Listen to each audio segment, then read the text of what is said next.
All right, I thought we had a tremendous team effort today, and just really in all three phases of the game, I thought our team really played well. Obviously, we made some mistakes out there today, but the way we recovered, the way we played, the way we pulled for each other, I was impressed with, and that's the way we practiced all week. So proud of those guys for that. And I thought, the defense kind of set the tone for the day. We gave up ball, we gave it up in that first series, and they got down there inside the 5-yard line. We stiffened up and didn't give them any points, and so that kind of set the tone for the day, and everybody responded to that. So proud of them. Larry, does this kind of show the potential you guys have when you put it all together from all three phases? Yeah, I think we can still play a lot better than we played, but I am proud of the fact that we did play a complete game. I mean, we've made game-changing plays on special teams. Offensively, we did a nice job at times. Defensively, we stiffened up when we needed to and created some takeaways, and so it was a good team effort. Coach, you said all along that you would never take Marquise's running away from you, but would you say now that you're clearly a better team when he is running the football, kind of designated runs too, not just messed up plays? Yeah, well, those weren't designated plays. Actually, they're reads for him, and I mean he reads it, and if he decides to pull it, he pulls it. And there was probably one time where he didn't get it, that he pulled it. He got a little greedy there, but we've always said he can beat you with his arm or he can beat you with his legs, and he knows he's going to get a few of those opportunities in the game. And it was like before the game, I just said, hey, when you do run to score. Don't just run to get a first down, run to score. And now I would like for him to just dip out of bounds out there on the long one, but we talked about that afterwards. But that's just his mentality. So I'm not going to take that away from him. Did you sense frustration lift off of Ryan after the 71-yard return? No, I think he was more frustrated there because he didn't score and he knows he should have. I mean that probably frustrated him more. He would have probably been real frustrated if he doesn't get the 80-whatever yarder. So. But he has been frustrated. I mean, today though, he got opportunities to return balls. I mean, there were not a lot of hang time on those balls, and those other 10 guys were doing a great job up front, and so he had some opportunities today.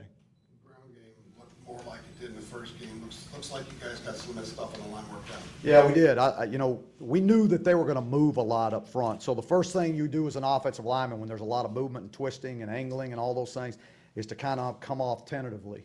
And so Cap just said, hey, he challenged him, just be aggressive. Come off the ball, trust what you do. If they slant or beat us every once in a while, it happens, we'll live with it. But we didn't want them to, be tentative all day. So they did. They came off the ball, they hit people in the mouth, and the running backs ran hard. 3 games in, it's clear that Nick Weiler has got something going here. It was not just like a one-game thing. At what point did you sense he was capable of getting like this?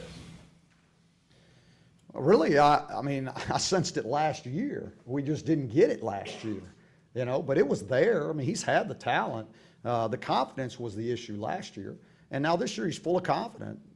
Full of confidence. He's he feels good. He's healthy. He just feels good about the way he's hitting the ball. He had the one kickoff that he doesn't want, but he hit the ball really well today, and I tell you what, I bet you he would tell you the 48-yarder, he didn't really hit it well. He put it through the uprights, but he's just got a lot of confidence right now. And, I don't really say much to him. I didn't say much to him last year, so I don't say much to him this year. I don't say much to those specialists. Let them do their job.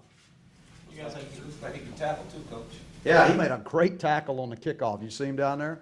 Did a heck of a job. We don't really want him having to do that, but, I can promise you he's not scared.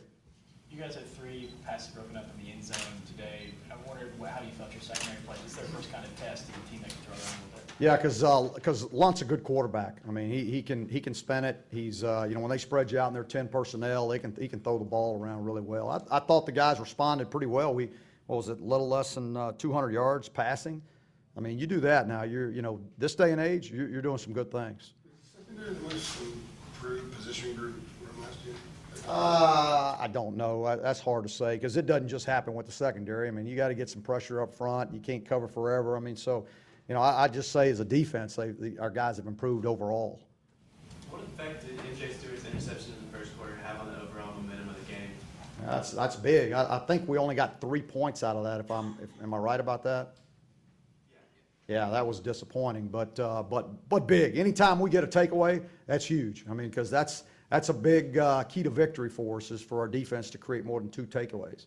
And, you know, so for him to do that, you know, I'd love for him to score one of these times. I mean, the guy used to, when he had the ball in his hands in high school, he was special. You know, I've got to get him back where he feels like he can do that. This was your first win in a kind of number of tries against a non-conference team from a power conference. How many tries? I think it's 5. Okay. Is there anything, you know, any boost of confidence you can point to from winning a game against a team from one of the major conferences in a game like this? I think every time you win, it's a boost of confidence. Doesn't matter who you play. I mean, that's kind of, we really don't look at it, guys, as, you know, who we're playing each week. It's the next game is the biggest game we've got. I mean, we really do. I know y'all think that's coach speak, but that's the way we coach. That's the way our kids, we try to get them to believe. Because if we don't, they'll be like fans and everybody else. They'll be up and down, you know, and I don't want that. I want them to approach the game every day the same way.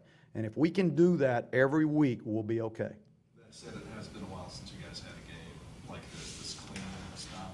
Can this be a turning point? I hope so. I mean, just like every game that we've had for the, you know, the previous 2 games, you know, you want our guys to learn from everything that happens in the game. I hope we can learn from what happened in this game.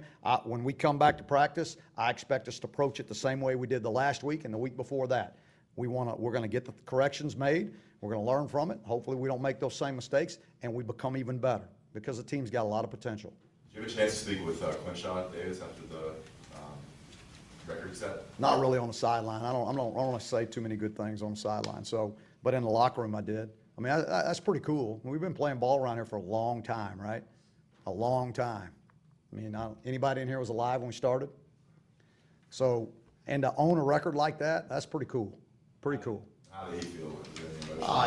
He's proud. I mean, and all the guys are really proud for him. I mean, you know, Quinshon Davis is a team guy.